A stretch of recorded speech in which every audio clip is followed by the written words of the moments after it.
Fala, nação botafoguense, beleza? Pessoal, sextou e vamos aqui acompanhar essa resenha que eu trouxe para vocês do canal ESPN com o Zupac, Eugênio, Abel e companhia, falando sobre o jogo de amanhã às 13 horas entre Botafogo e Palmeiras pelo Mundial de Clubes. Mas antes, dê seu like, se inscreve no canal, se ainda não se inscreveu, já se inscreve, ativa as notificações e agora vamos para o vídeo. Para nos classificar para a quarta de final. Ontem à noite choveu bastante, Abel, então isso diminuiu um pouco a temperatura, que estava realmente muito quente por aqui na Filadélfia. Termômetro na casa até dos 38 graus nos últimos dias. Ainda assim, com o jogo meio-dia amanhã, 1h da tarde pelo horário de Brasília, na casa também pelo menos dos 30 graus, vai ser um fator, mas já não tão quente como nos últimos dias aqui na Pensilvânia, Abel. Legal, André Linares trazendo as informações do Botafogo e agora o Gustavo Zupac ao vivo para trazer informações do Palmeiras. Zupa, bom dia, amigo, bem-vindo.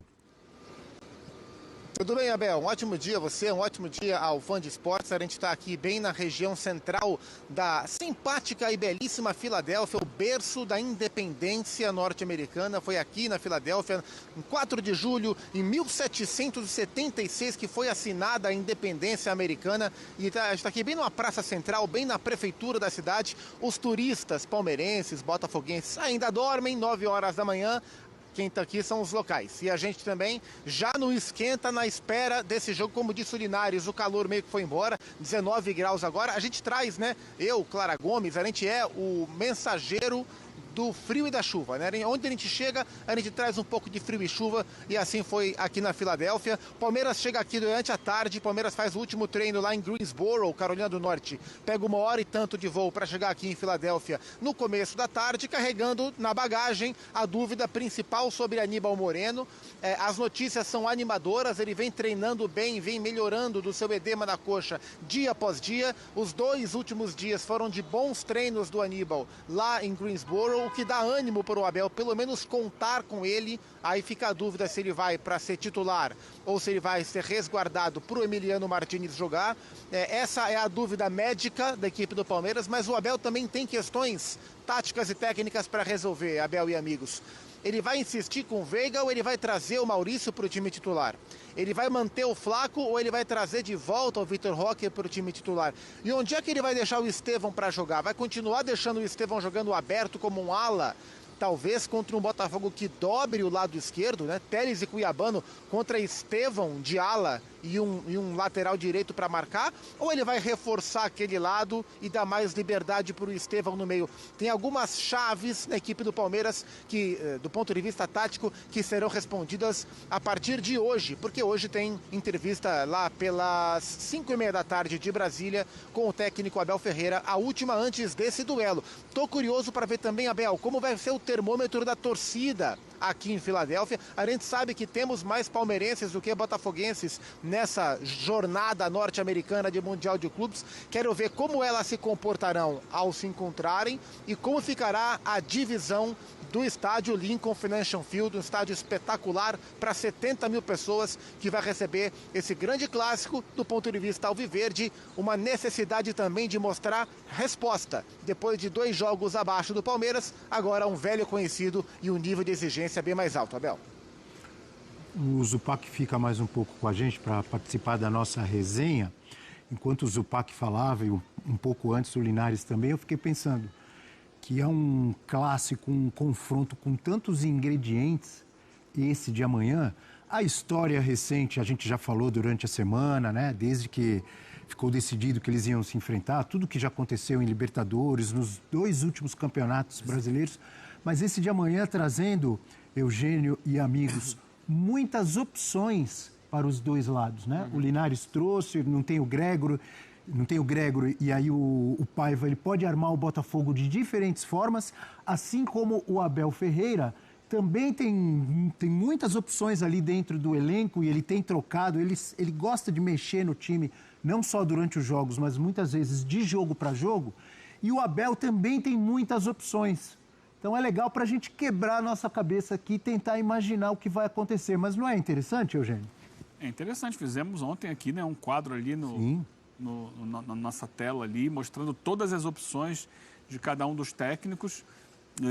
São inúmeras e isso dificulta muito a projeção do jogo, até o planejamento de jogo de um e de outro, mas vai ser muito interessante a gente ver como isso se desenvolve em campo, porque o Palmeiras tem tido, aliás, o Palmeiras desde antes da estreia no Mundial de Clubes, ele tem oscilado muito, né?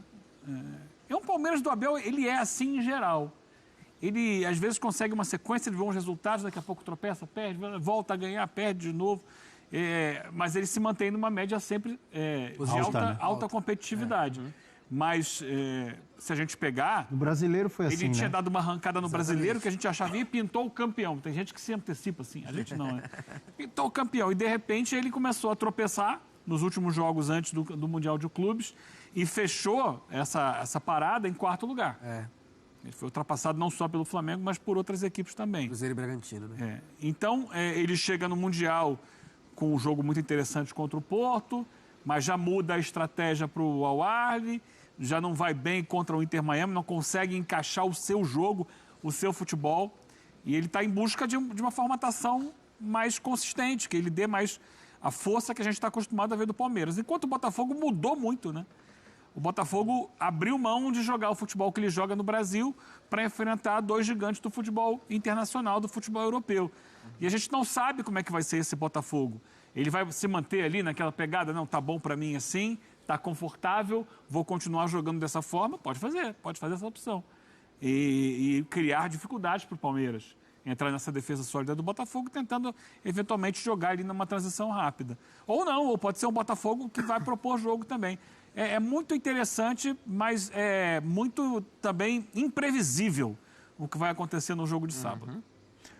André Donk, e enquanto isso o Zupa fica à vontade para interromper, pedir a palavra, mas agora o Donk fala, diga. É imprevisível por vários elementos, né? Você está falando primeiro da questão da rivalidade que foi exercida nos últimos anos, né? De brasileiro de 23 da forma como foi, depois de 24, duelo Libertadores, mais uma vez a disputa pelo brasileiro. Toda a questão extracampo envolvendo John Textor, a Leila, isso também acho que acabou aumentando essa rivalidade entre os clubes. O Botafogo a gente tem uma grande dúvida por causa da ausência do Gregory, como você lembrou muito bem. Pode mudar taticamente, pode ir para o 4-2-3-1, pode voltar para um 4-4-2, caminho que eu não iria, pode manter a estrutura entrando o Newton, caminho também que eu não iria. Enfim, o Botafogo tem uma dúvida na escalação por causa da ausência do Gregory. O Palmeiras tem uma dúvida na escalação pelo momento dos jogadores. Eu acho que se hoje você perguntar para vários torcedores palmeirenses qual é o 11 ideal, cada um vai dar uma escalação diferente. Você tem uma disputa muito em aberta ali pelo momento dos jogadores e tem a questão até da imprevisibilidade, porque de repente pode começar o jogo de um jeito. O banco do Palmeiras tem feito muita diferença na campanha. E às vezes o Palmeiras pode não jogar bem, como aconteceu com o Inter Miami, uma atuação tão ruim, e ele, se tivesse mais 5 minutos, ele virava o jogo. Então, assim, é um time que, às vezes, mesmo não jogando bem, pode ser que jogue pior que o Botafogo e se classifique. Por causa dessa resiliência, a história do pacto, que não é só questão de sorte, mas é porque é um time que se moldou a ser um vencedor, de ter uma concentração muito alta. Por isso, para mim, o Botafogo é indiscutível que fez uma fase de grupos melhor que o Palmeiras e chega mais confiante. Mas isso não torna o Botafogo favorito no confronto. É 50-50. Queria aproveitar isso que o Donk falou e fazer uma pergunta para o Zupac. Boa. Porque ontem, em virtude de tudo aquilo que a gente mostrou aqui das possibilidades dos 2 times, aliás, são 2 perguntas. Pode fazer na coletiva? Professor! 2 em 1, professor. Ô, Cícero. Você quer complicar o Zupac? Professor Zupac. Uma, existe alguma possibilidade do Alan ou Alan, do Palmeiras, aparecer no time titular? A segunda, em relação ao Botafogo. O Botafogo, pelo que você sente, continuará com os 3 volantes ou abrirá mão desse terceiro volante para o jogo com o Palmeiras? Eugênio, assim, começando com o Botafogo, o que a gente tem sentido, né, eu estou acompanhando mais o Palmeiras e o Fluminense, mas já aqui nesse ambiente de Filadélfia, conversando com o Antônio Chamorro, com o André Linares e também percebendo as movimentações, me parece mais provável nesse momento a entrada do Cuiabano e a volta do esquema no 4-4-2 ou no 4-2-3-1, com o Cuiabano na esquerda, o Arthur na direita e o Savarino encostando um pouco mais no Igor Jesus. Essa é uma possibilidade que eu trato como mais provável, que devolveria o Botafogo ao seu modelo pré-enfrentamento com os europeus, né? Não com 2 atacantes, não com Mastriani e Igor Jesus, mas com Cuiabano entrando e dando aquela consistência, inclusive fechando mais, né? Dando mais força para fechar o lado esquerdo, que é o lado direito do Palmeiras, onde geralmente joga o Estevão. Então, do ponto de vista ofensivo e defensivo do Botafogo, eu acho que faz sentido para o jogo. Essa seria a minha aposta. E justamente pensando nisso, eu fico imaginando o que é que o Abel pode fazer como resposta, porque... e é curioso isso, o Abel e o Renato Paiva, eles são próximos, né? O Abel, ele mandou uma mensagem, inclusive, pro Renato Paiva, parabenizando pela vitória contra o Paris Saint-Germain. Ah, não, vinho foi com outro. Teve, eles se enfrentaram muito em época de base, né? Ele no Sporting e o Renato Paiva na base do Benfica, eles foram adversários desde o sub-20, sub-17 como treinadores, então eles mantêm uma relação e certamente um conhece a mente do outro.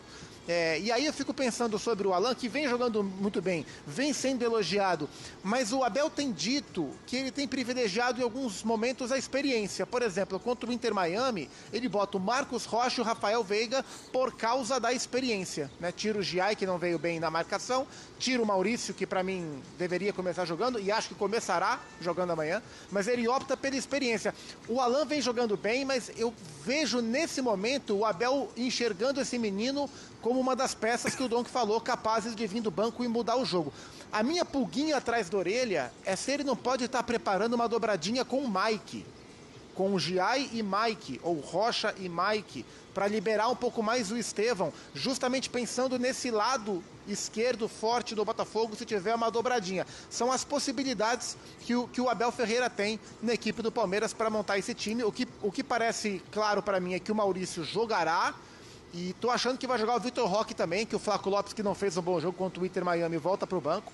E como tende a ser um jogo de trocação, duas equipes muito verticais na hora de atacar, quem recupera a bola tem espaço. E aí eu tenho a impressão que dessa vez o Abel vai com o Vitor Roque. No lugar do Veiga. Acho que a grande questão, Maurício no lugar do Veiga. E para mim a questão central do Palmeiras também é o desempenho do Estevão, né? Depois dos jogos abaixo que o Estevão fez e depois das declarações que ele deu, quando ele admite que está difícil focar 100% no Mundial, porque a Europa é logo ali, tô curioso para ver como o Abel vai administrar, vai falar sobre o Estevão e como que o Estevão vai performar num jogo tão importante como esse, talvez o mais importante da vida do Estevão, né? Uma oitavas de final de Mundial de Clubes com a camisa do Palmeiras. A propósito, né?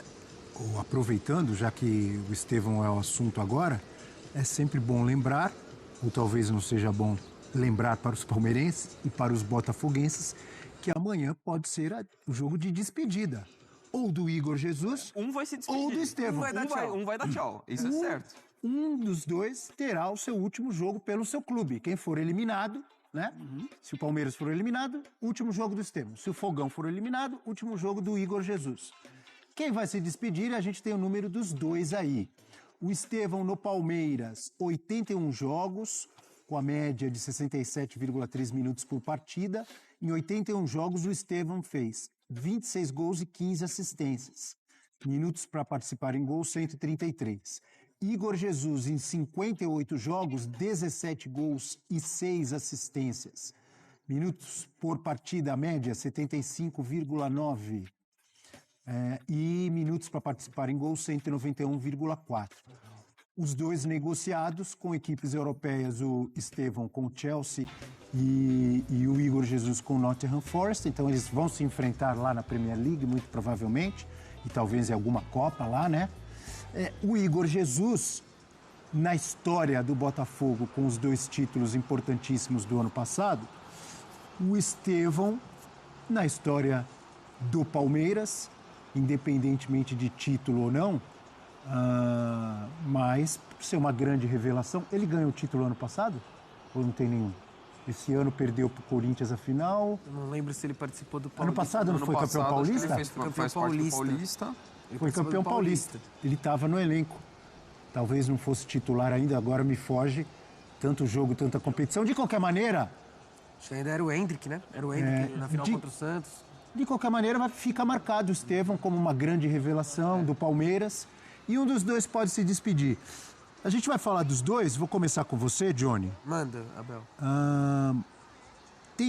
Tem tido algumas críticas em relação ao Estevão, Sim. e as críticas são sempre normais, ainda mais de um jogador que se espera muito, que tem muito talento, mesmo assim, apesar das críticas serem normais, você acha que algumas são exageradas? A gente vê muito, ainda mais em papo de torcedor, aquele papo que a gente chama papo de boteco. Você fala, o Estevão não tá jogando nada, o Estevão não fez gol em clássico, o Estevão não é decisivo, o Estevão é amarelão.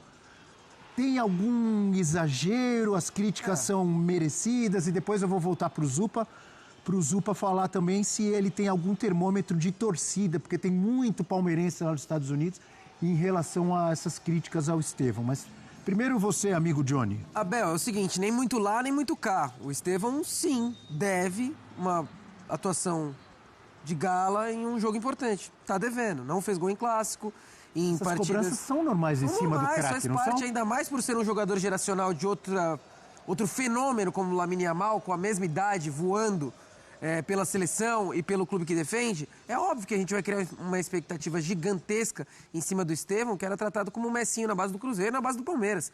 Ele tá acostumado com isso desde que apareceu. Porque ele tem um holofote muito decidir, grande. né? Não vai ser cobrado. E, assim, ninguém tá querendo aqui diminuir o futebol do Estevão. Acho que é uma promessa enorme para o futebol mundial. Só que, por enquanto, em jogos importantes e decisivos, o Estevão ficou devendo. Na comparação com o Igor Jesus, apesar dos números do Estevão serem melhores pelo Palmeiras do que o Igor pelo Botafogo, o Igor marcou o nome na história do Botafogo. Você estava falando, né? O Estevão pode rolar marcou uma comparação até com o Endrick também, né? Exato, o Endrick conseguiu ali, basicamente sozinho naquela reta final contra o Botafogo, virar o jogo em 2023. E o Estevão não conseguiu isso. E faz parte, tá tudo bem. Não quer dizer que o Estevão vai ser pior ou menos jogador que o Endrick. Não é isso. Só que, pela passagem dos dois pelo Palmeiras, o Endrick marcou muito mais. Tem um outro detalhe que eu gostaria de colocar, na minha visão. É normal, é totalmente completamente normal. Compreensível um jogador de 18 anos oscilar. Sim. Fazer, mesmo que tenha que... Dar declarações, às vezes, um pouco equivocadas, como acontece e tal, faz parte. O Estevão já tinha sido o holofote numa declaração, quando foi enfrentar o Palmeiras, o Botafogo no ano passado na Libertadores, que ele deu uma piscadinha. Faz parte, é um menino. Você achou equivocada a declaração dele em relação eu achei. Em relação ao Chelsea, de ser difícil estar no foco, focar agora? Eu acho que ele foi mal. Assim, eu entendo o que ele quis dizer, mas as palavras ali não foram as melhores, assim. Porque ele foi sincero, né? Talvez. Foi sincero. Porque é difícil focar. Em qualquer jogador ou qualquer profissão, quando você já está negociado e se preparando, ou às vésperas de trocar, de ir para um outro lugar, você vai pensar nesse outro lugar. Mas a gente não é normal no ser humano, na cabeça do ser humano? Mas no mundo media training que a gente vive hoje, a gente está super acostumado a ouvir o jogador falando, tô focado aqui, tá tudo certo, e etc. E aí ele acaba se prejudicando um pouquinho, porque a gente sabe, o torcedor escuta isso e fala, como assim? Você não tá focado na competição mais importante dos últimos anos que o Palmeiras disputa, tá louco? Então eu entendo. Só que assim, pensando no jogo, também quero ouvir o Zupac sobre o clima do Abel, como o Abel pode ter administrado isso com o Estevão. Conhecendo um pouco o Abel, ele vai abraçar o menino, não tem importância nenhuma essa declaração. O Estevão vai pro jogo, não vejo chance alguma do Estevão não jogar, né, Zupá? Me deixaria muito surpreso se por um acaso o Abel optasse por deixar o Estevão no banco, especialmente por causa da declaração. Assim, o Estevão não vem jogando bem, embora ele tenha vencido, e é voto popular, né? Ele tenha vencido o prêmio de Man of the Match nos dois primeiros jogos, né? Contra o Porto e contra o Al-Ahly, mas ele não foi o melhor, nem do Palmeiras, quiçá do jogo, nessas duas partidas. Acho que foi mais pelo nome dele. Exato. Prêmios são prêmios. E é curioso, uma coisa que eu acho que tem mexido com o Estevão também aqui nesse torneio, além da iminente transferência para o Chelsea, além da piscadinha do Messi, que deixou ele abalado, e eu compreendo, mas é que ele é a cara do Palmeiras no torneio. Então, todas as comunicações da FIFA... Agora, eu estou de frente aqui para a prefeitura de Filadélfia e tem uma faixa do Mundial. Não está o Estevão, mas está o Arrascaeta, o Mbappé, o Haaland e tal. tudo que a FIFA faz, que é do Palmeiras, tem a cara do Estevão. Tipo, o post da FIFA, do campeonato, no Instagram oficial, na manhã de Palmeiras e Inter Miami, era uma arte do Messi sentado olhando para o Estevão, como se fossem os dois, assim, um espelho do outro. E pela primeira vez ele está lidando com isso numa esfera mundial. Até então era no nosso mundinho, no Brasil, aí no Brasil. Agora a coisa ampliou e talvez isso também esteja mexendo com a ansiedade dele. Eu não sei dizer se essas questões emocionais, de ansiedade, que são normais, né? De expectativa, né? Não ansiedade do ponto de vista clínico, né? Mas de expectativa, se isso está atrapalhando o Estevão em campo ou não, porque as coisas podem ser isoladas, né? Ele pode estar com frio na barriga, ansioso, não conseguindo focar, mas pode não estar atrapalhando em campo, né? Ele pode estar jogando mal por outros motivos, mas é fato que ele está rendendo menos do que a gente está acostumado a ver.